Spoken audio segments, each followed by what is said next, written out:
Hello my friends, it's Ranger Russ from the Meigs Nature Center, coming to you today from a beautiful location. Even though it's a little rainy today, it's still gorgeous out here. It is definitely a fall day. A little bit of foliage you can see, some leaves on the ground, a little cool but still very comfortable. I am at Miller's Pond State Park in Durham. Actually, it goes into the other towns around here as well.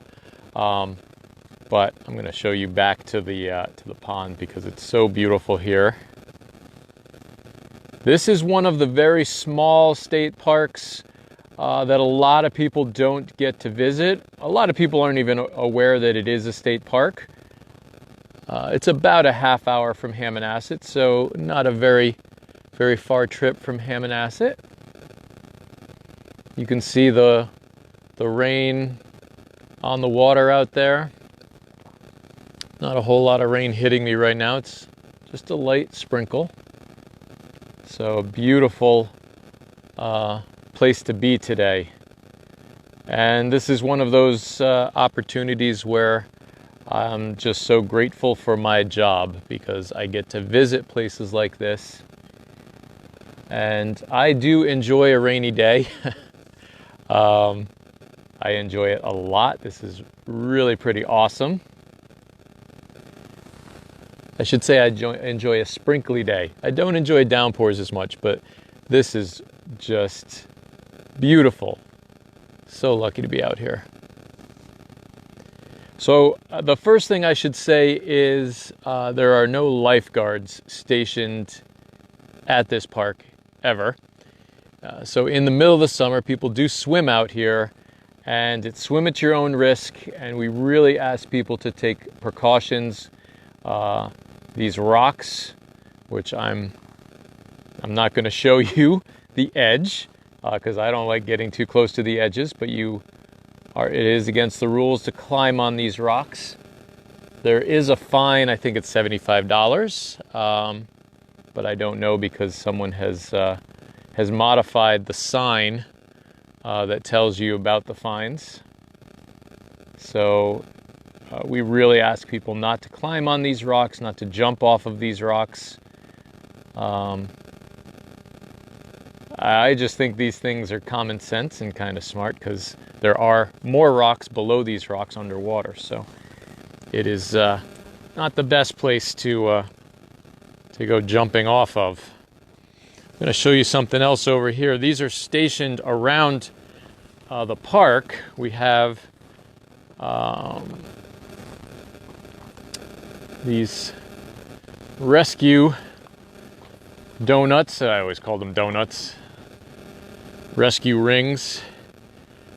And it is also a fine to play with these, to take them, swim with them, unless it is an emergency. And that one is a $75 fine. That sign is great condition back at the front of the park. It's really unfortunate that people choose to vandalize things in state parks. Let's take a look at this. I always like talking about one of my favorite flowers, probably my favorite family of flowers, and that's the asters. This is a forest aster, one of the very tiny asters. I really love asters because they bloom in the fall. So right when the leaves are turning, leaves are starting to fall, you think all the summer flowers have gone by. All of a sudden you get an eruption of these tiny, delicate, beautiful flowers, the aster family. Just a really neat thing to happen here. We've got a nice oak over here. It looks like a red oak, I think. Looking like, at least the bark looks like a red oak.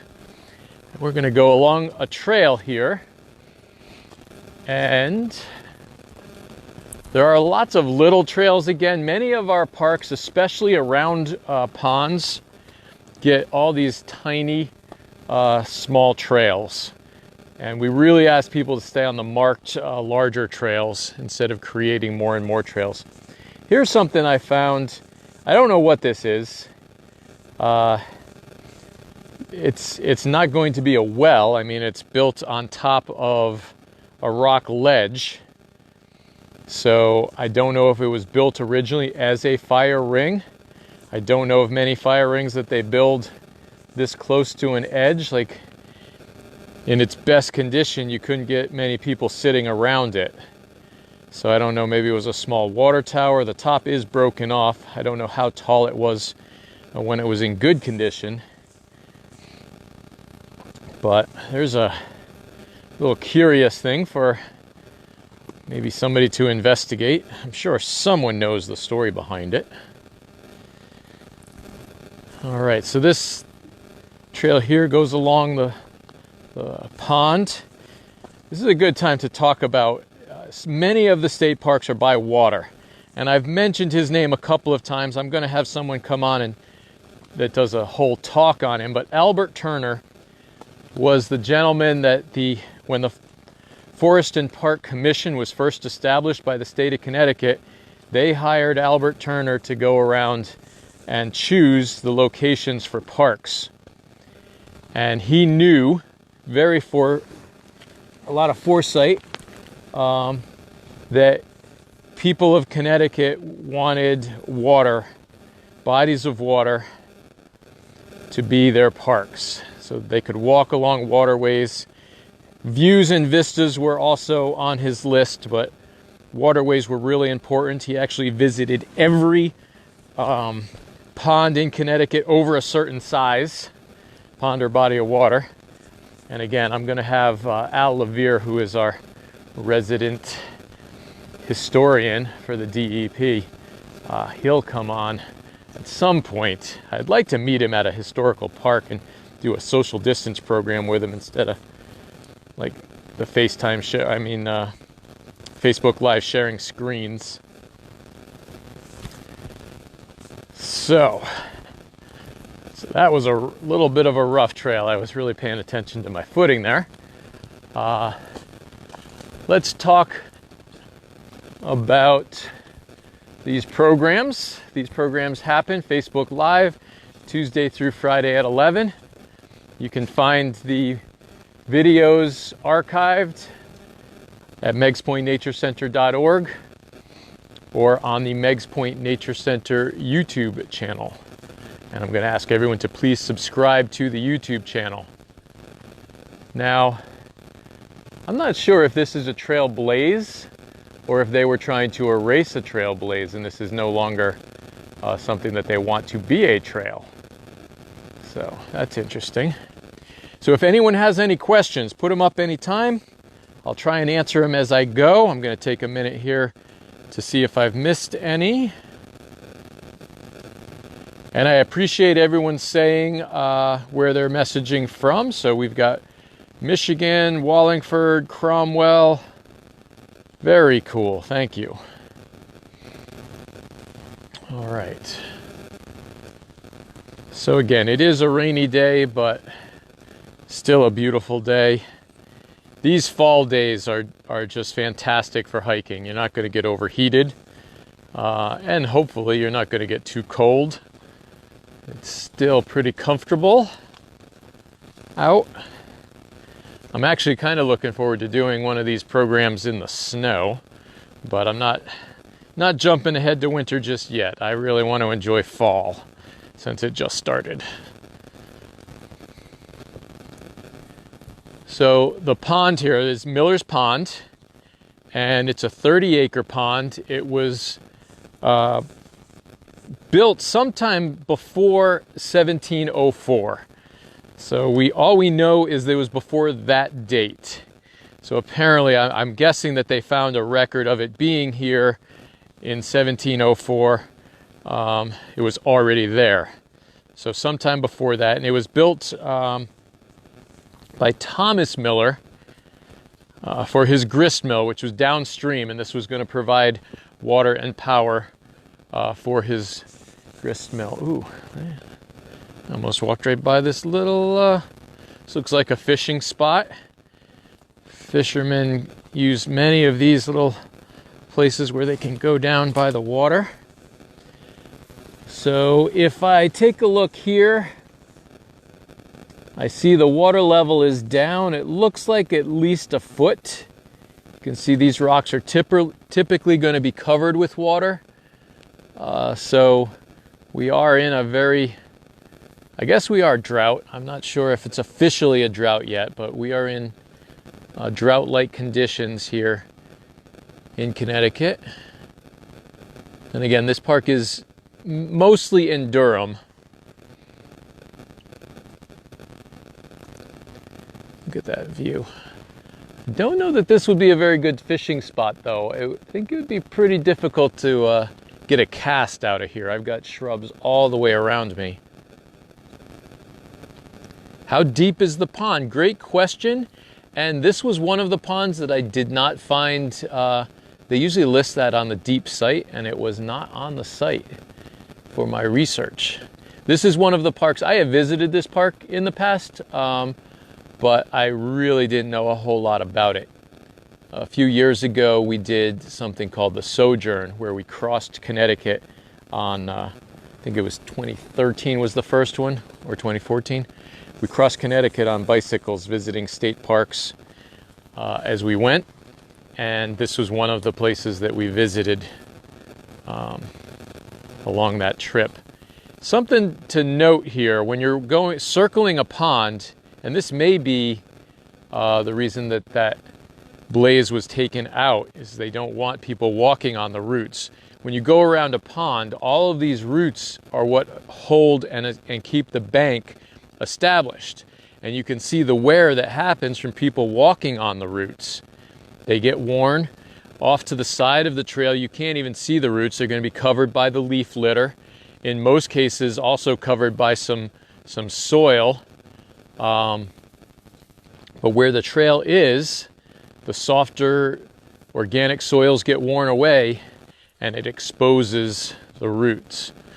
So we have to be really cautious about where trails are located. And again, I saw those marks on the tree, but I don't know that that is a true blaze for this. Now, I said the pond is 30 acres. I don't know that it was that large in the early 1700s when it was first put in. It could have been smaller then, and it could have been added to over the years. But the park itself is 170 acres. Now, when the state acquired it, they didn't acquire 170 acres. They originally got the land in 1955. Whoop, there's a root. Got to jump over. Okay. 1955, they got the land from the family of Thomas Russell. So he had passed away. The state bought the land from them. The money for that land, for that purchase, came from a trust that was set up by George Dudley Seymour, and that is where they got the land. So, thanks to George Dudley Seymour, we have Miller's Pond State Park.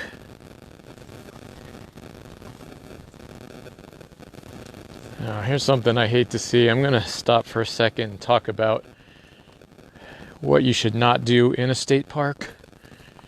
So many times I see carving in a state park. This looks like somebody went at this tree with a hatchet or an axe and really did some damage here.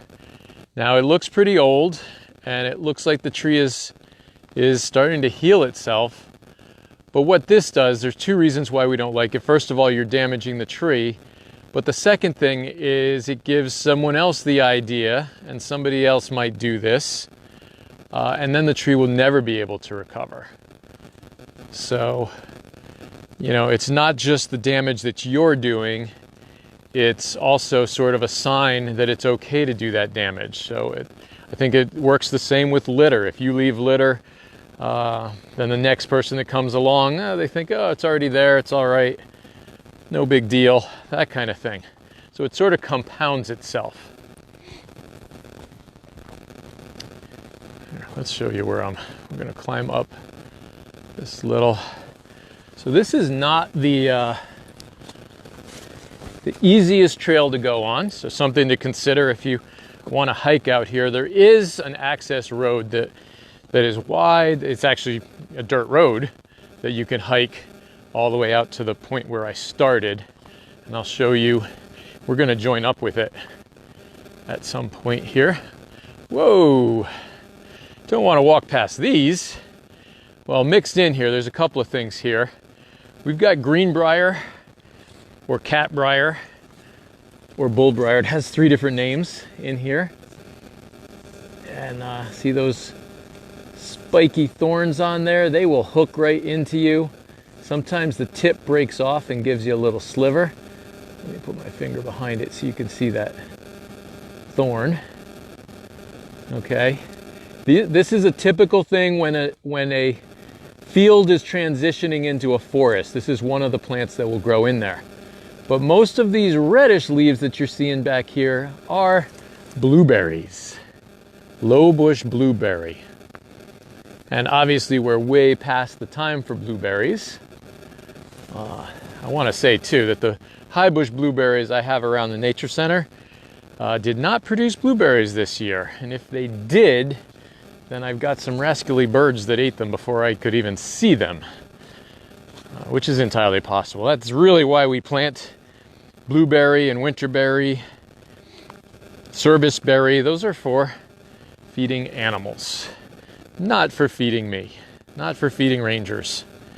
Kind of disappointing though, because they're very yummy. Here's a little, looks like a piece of quartz there on the ground on the trail. That stood out to me. You guys see that right there? Nice little piece of quartz. I've noticed there is some quartz in the rock as we're going along here. Oh, we should take a look back at the pond. Look at this view. Here, let's do a pan.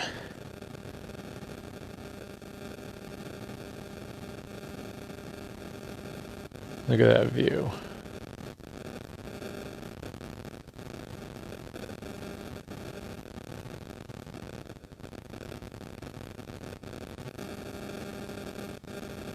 Absolutely beautiful. So a 30-acre pond, that's a really nice sized pond.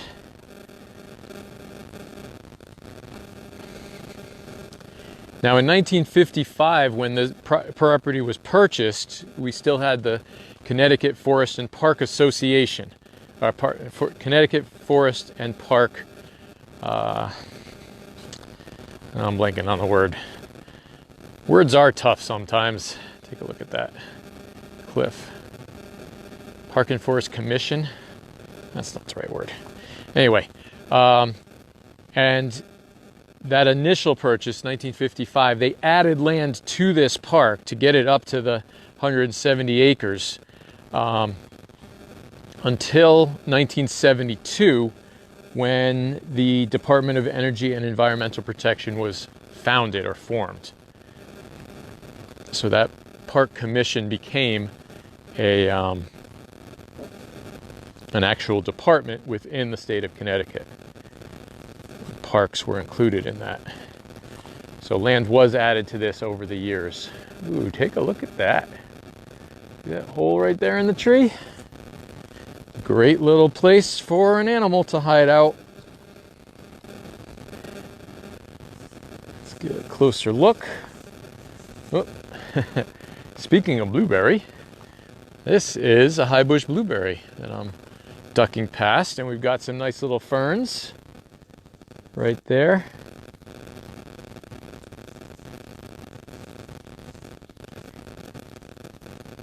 We are located in Durham at Miller's Pond State Park.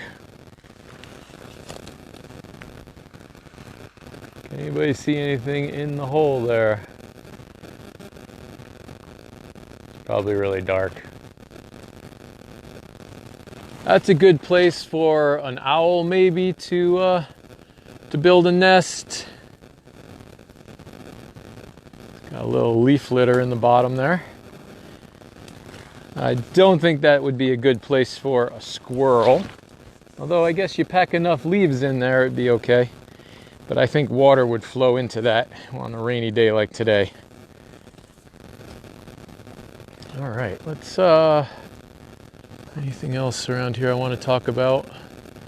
There's actually a lot of oak here. There's an oak up here. A lot of beech. I always love the beech trees.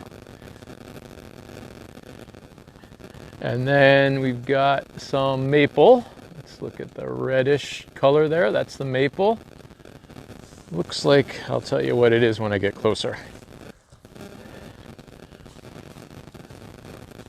That looks like a red maple.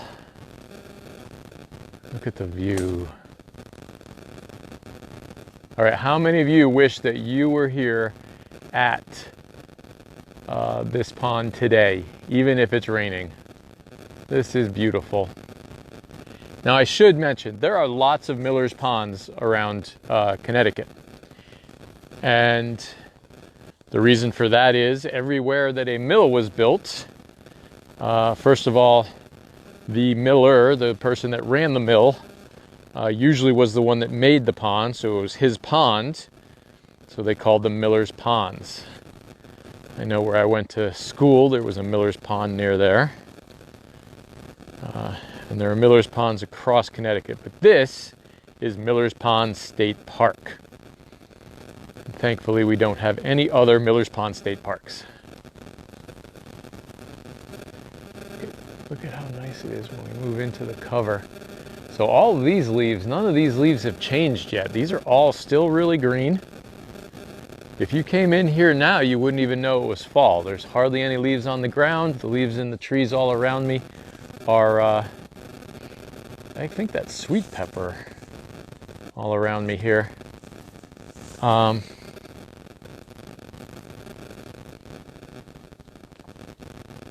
so this area here, you might think it's still summertime.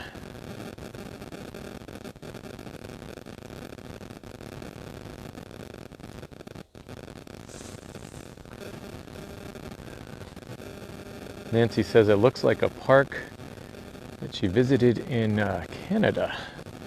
Actually, this looks like several parks I have visited in Connecticut, Vermont, New Hampshire.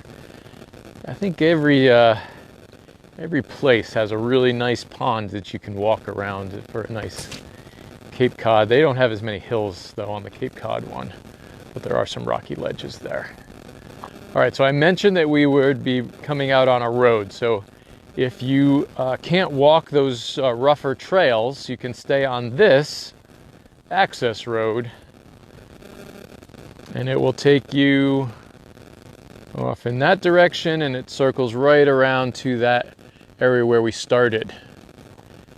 Now, so this is what made me think, see that arrow?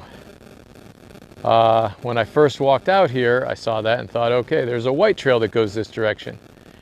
As I saw the markings on the trail, though, I really don't think that that is an official state trail. I kind of suspect somebody may have marked that trail. But I'm gonna I'll reach out to the park supervisor here and find out if that white trail is an official trail, or we can look on the trail map when we get back by the truck. We'll see if it's on the official. Whoop! My gimbal just shut off there. Didn't like whatever I was doing. We can check that out. Now, here's an interesting thing that has happened. Take a look. Some animal has made all kinds of digging and everything. Now, my first inkling when I see something like that, since this is a state park and many people walk their dogs here, the first thing I'm going to think is a dog was digging at that. There's also, I notice over here, oh, it doesn't go anywhere. That's just rock there. I thought that may have been a little opening in the ground. Could have been a animal's den hole.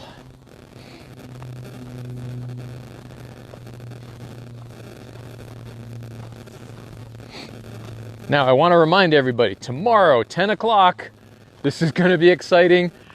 We're going to have an eagle. We are going to visit with an eagle. Hasn't been decided yet whether it's going to be at the nature center, whether they're going to bring the eagle to us, or I'm going to go to the eagle. In either case, I get to visit with an eagle, and you all get to visit with it as well, because this is 10 o'clock on Facebook Live. I think we're going to try and set up YouTube Live as well.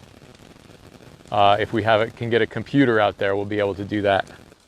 Now take a look. This is why I love beech trees, and I hate what people do to beech trees. This tree has been carved on for years. You can see some of the markings are healed over, and people just keep on going. Both of these there's a little one there next to it. Oh, look, they're connected. Look at that root connects them. They're grown together. Very cool. So that's one tree. But in any case, there's a lot of damage there. And I am going to beg people not to carve on trees. All right, there is no reason for this, unless you want people to know years and years later that A and G were dating, which I have no idea why you would want that, because they're probably not even together anymore. All these carvings, I don't even know can't even identify them anymore. There's so many on there. But not a nice thing to do to our trees. All right, let's continue along. Here we've got there's a little clearing here. Looks like some more forest asters. Yeah, look, there they are. Little forest asters there. Whoa, there's a different aster. A wood aster, whitewood aster. I always learned them as woodland aster. But that's a wood aster right there. They're bigger than the forest asters right there that are very tiny. But you can tell the shape is still the same. The circle with the very fine, dainty little petals on it. Let's go down here. Looks like there's another little access to our to the pond. I just realized Miller's Pond and Russell is a common last name, not a common first name, but two last names that I have in common. All right, look at this view. So I would say on a sunny day, that is a perfect place to look for turtles. Look at all of that. There's nice logs, a rock. Again, the water level is down. It's down at least a foot. So if we look back at the bank here, you can see the water level is probably usually up here. So we've got at least a foot of water loss right now here in Connecticut.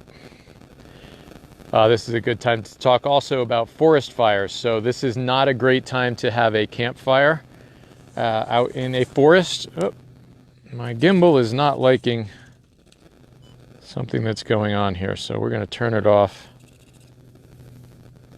There we go. And restart it. World Bird Sanctuary in St. Louis, Missouri, where I used to visit. They released a bald eagle once. My husband and I took my parents to see this. Was amazing to witness. That's awesome. Judith asks, what's the difference between a pond and a lake? And I believe that it's acreage, but I don't know that number. There's a cutoff that it becomes a lake. And I would say this is a very big pond. If I encountered this, I would probably call it a little lake if I didn't know that it was Miller's Pond. That also could be, I'm going to preface this with a caveat, that it is entirely possible that, oh man, my gimbal is not happy right now. All right, it is entirely possible that it's just like a common name of an animal. It's the common name of this pond, and it could be large enough to be a lake because Meigs Point is an island. It was called Meigs Island on all the old maps, and then at some point somebody turned it into Meigs Point. I know I used point twice in there, but so things like that, just because it says this is Miller's Pond, it could be large enough to be a lake. So let's make that one. We'll have to look that up and find out where the cutoff is. Now it almost looks like there are little camping areas cleared around this pond. There's no camping here either. So these are areas that have been cleared away. Take a look at this. Looks like some roots have, yeah, there's the tree. The tree came down. Oh, I'm sorry about that. This gimbal is not having a good day. If anybody watched my program yesterday, I showed you the gimbal that I'm using, and it is not liking today. I don't know if it's the rain or what have you. There's a photo op right there. Look at that. That is so cool. But there was something back here that I wanted to show you. Got some white birch or paper birch or gray birch here in Connecticut. We're in the crossover place where they species actually hybridize and you get different ones. But if you look at it, this birch, I think it's, yeah, this is just a broken off piece of a birch, but it's got these little shelf fungus. They call them pored shelf fungus because if you look on the bottom, they have little pores. That's where their spores drop out of. And it's all the way down. Let's look down here. You can see some on this birch. Look at that. And actually, a lot of times in Connecticut, the gray birch is whiter than the white birch, or the paper birch. There you go, that's the pored shelf fungus right there.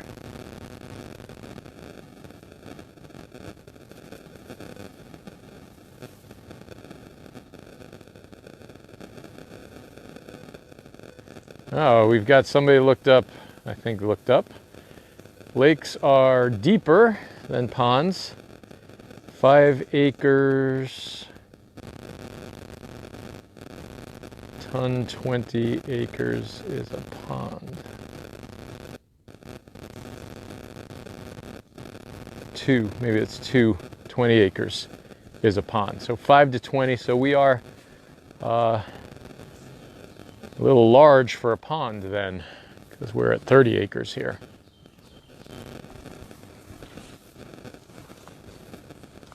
I think I've reached a dead end. Got off on the trail talking about the birch, but we can see the dam from here.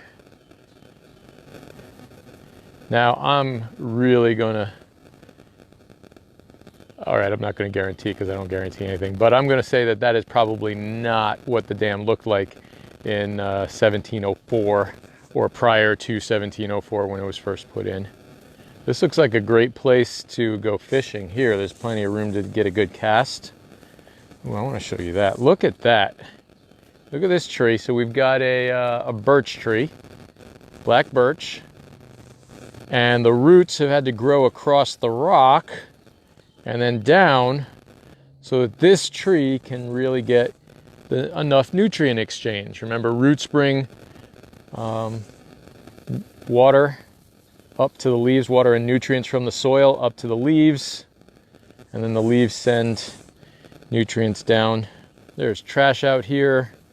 Hate that. Some charcoal. I don't think this would be a good rock to jump off of. It looks pretty shallow right there. So that's why we have signs. None of these rocks should be jumped off of here. There's a little black oak here. And the cardinal on the other side of the pond being very excited. So the rain has stopped. Look at that. No more raindrops on the pond. It's a beautiful pond. There's no boat launch here.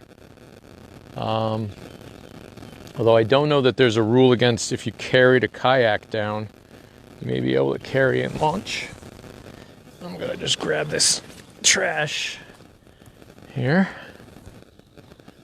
And we're gonna head back this way.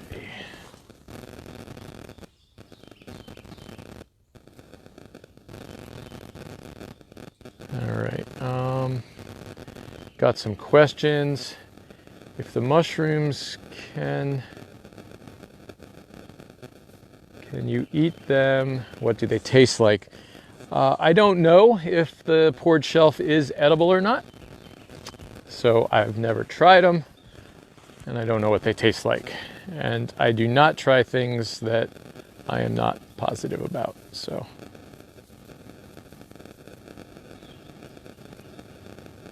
does the fungus harm the tree? The fungus only grows if the tree is dead. In most cases, the tree has to be dead already or rotting. So the fungus isn't going to be the thing that killed the tree. It's usually already happening when the fungus grows there. And Miller's Pond in Durham, yep. All right.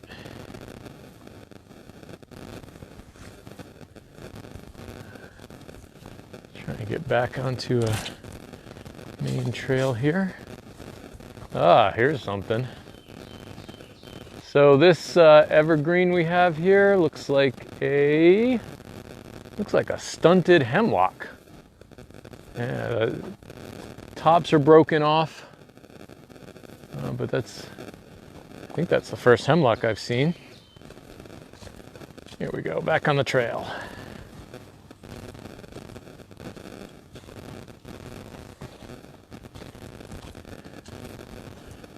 Ooh, there's a fungus that I don't know a whole lot about. Now that one, oh, there goes the gimbal again. All right, this fungus is growing, it's growing on an oak, and this is a live, never mind, it's an already dead oak. I was gonna say this is gonna be one of those fungus that do grow on live ones, but this one's also dead.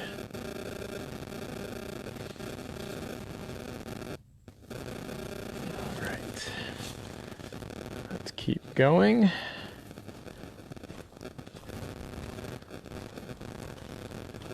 So we're gonna go over the dam here.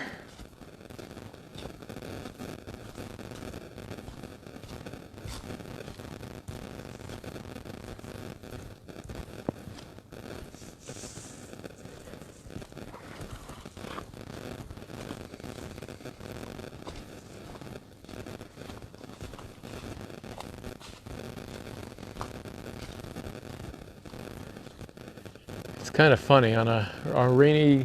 Oh, great blue heron! Do you see that? That was spooked out. Hopefully everybody can see that. That is really cool. It lands way over there. So he was sitting on the bank here. I didn't even see him. He was so blended in. They have great camouflage. So I was just about to say, on a day like today, you kind of want to sneak along and be quiet as you walk through the woods. So I've been much quieter, I think, than I usually am.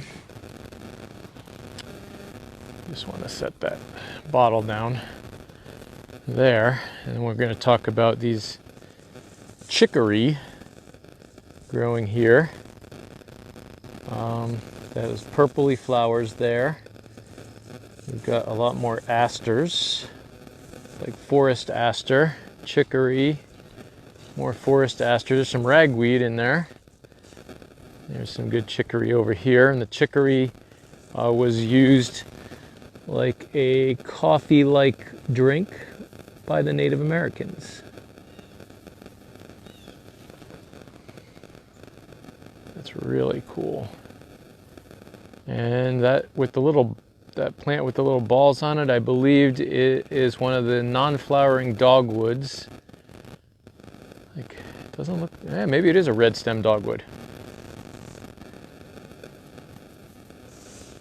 All right, let's, oh, there goes a little warbler flying away. I hear a squirrel off in the distance too. It sounds very angry at something, and there's a bird too. Look at these asters.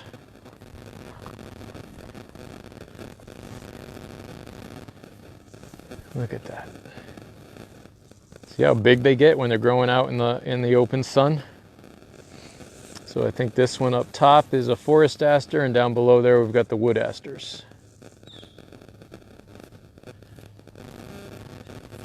And then over here we've got a one of the goldenrods, Saladago, right there.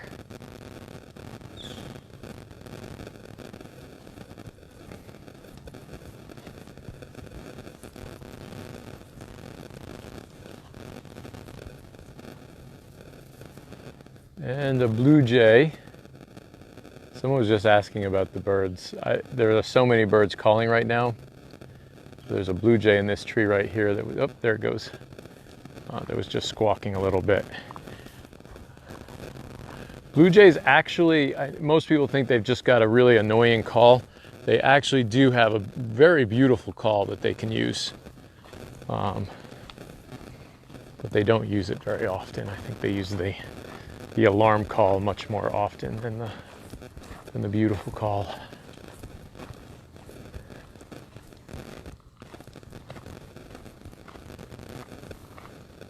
Oh, gotta take a look over here. Take a look at this. All these berries here, this is winterberry. Called winterberry because it will keep its berries well into the fall, into the winter, through the fall. And then in midwinter, when all the other food runs out, there'll still be these berries and the birds will begin to eat them. So I don't know whether it just doesn't taste very good, but they don't eat these this time of year, typically. When they get hungry, then they'll eat them. All right, do we have any more questions?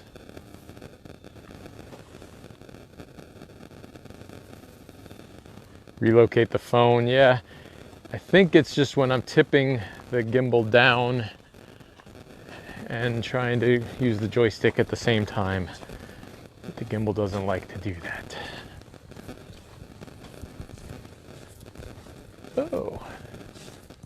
I think this is a different, no, that's not a different birch. I thought I saw a yellow birch, but it's another black birch. So here's some areas over here where people can picnic and look out at the water.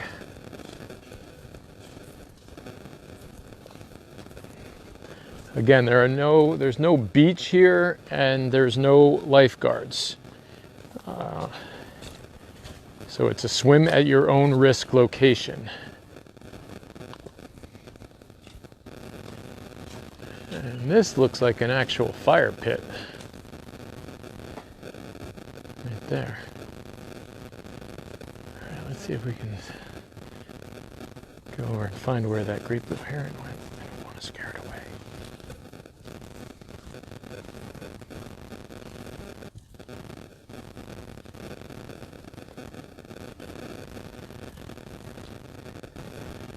Here's the closest thing to a beach that this park has.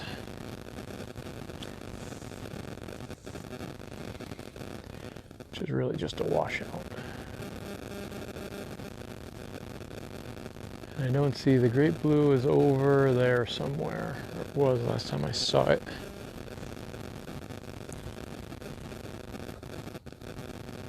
Yep, there it's still there. All right, I'm going to see if I can zoom in on it.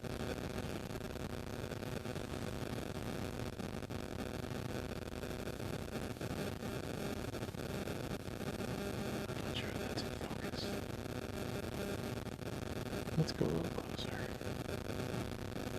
It's right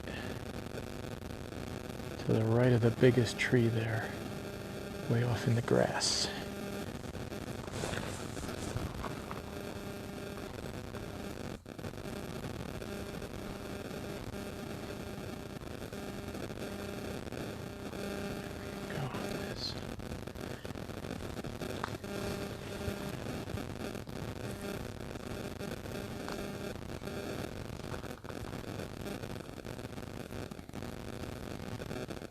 Great blue heron, I believe, is the tallest bird we get in Connecticut.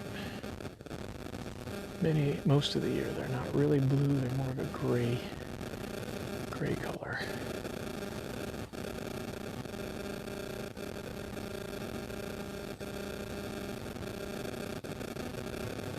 I don't know what bird is making that alarm over there, but it's not very happy. You guys see the great blue right there? It didn't get it. It tried to get a fish or a frog. Could be anything, but it missed.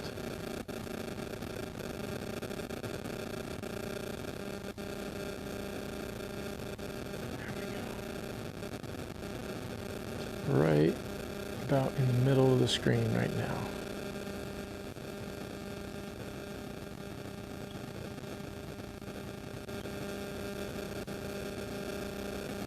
And so the bird that was making the call that I didn't recognize, I now recognize because I saw it fly away. It was a pileated woodpecker. That would have been spectacular. I don't know if you saw it in the picture. I think it flew out too high, but it was right over the great blue heron and flew away. That was really cool.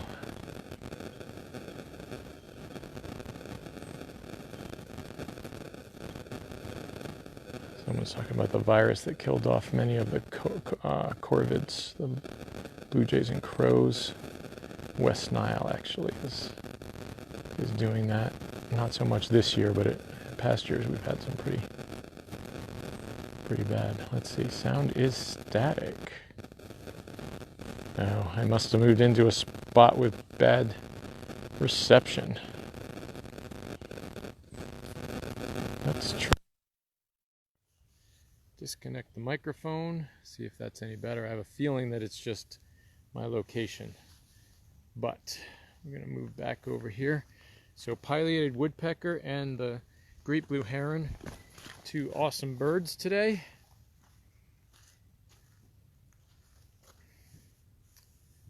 I'm going to give you guys a view.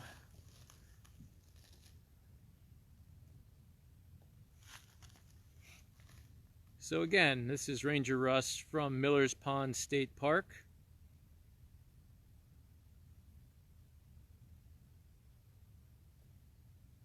And apparently the microphone wasn't working very well, if you guys are okay now.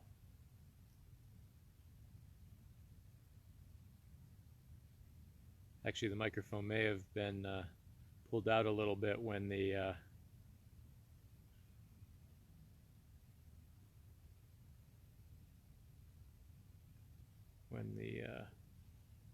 gimbal shut off and spun. So again, this is Miller's Pond State Park in Durham, Connecticut. 170-acre state park, 30-acre pond, which we have determined is too large to be a pond. Really should be a lake at 30 acres. Was built before 1704 as a power source for a grist mill, which was downstream. Became a state park in 1955, and property was added to it over the years until 1972, when the DEP was found, the Department of Environmental Protection. We are now the Department of Energy and Environmental Protection.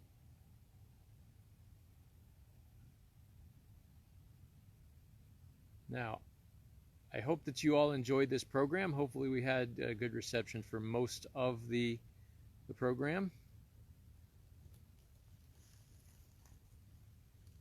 I want to let everybody know tomorrow, again, 10 o'clock, a live eagle. Now, eagles are absolutely spectacular.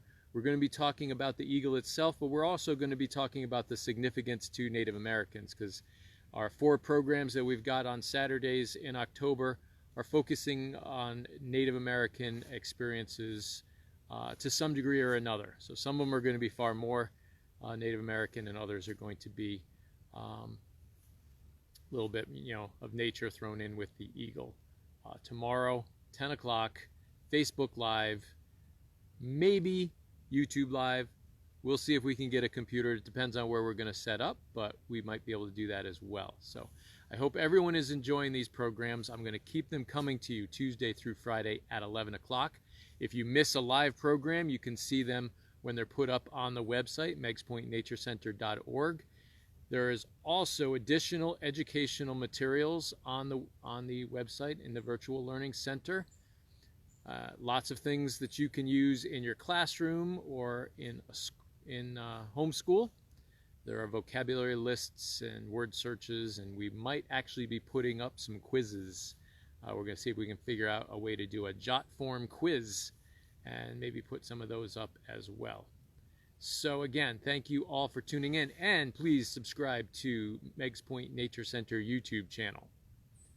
Until tomorrow at 10 o'clock, this is Ranger Russ signing off from Miller's Pond State Park in Durham, Connecticut.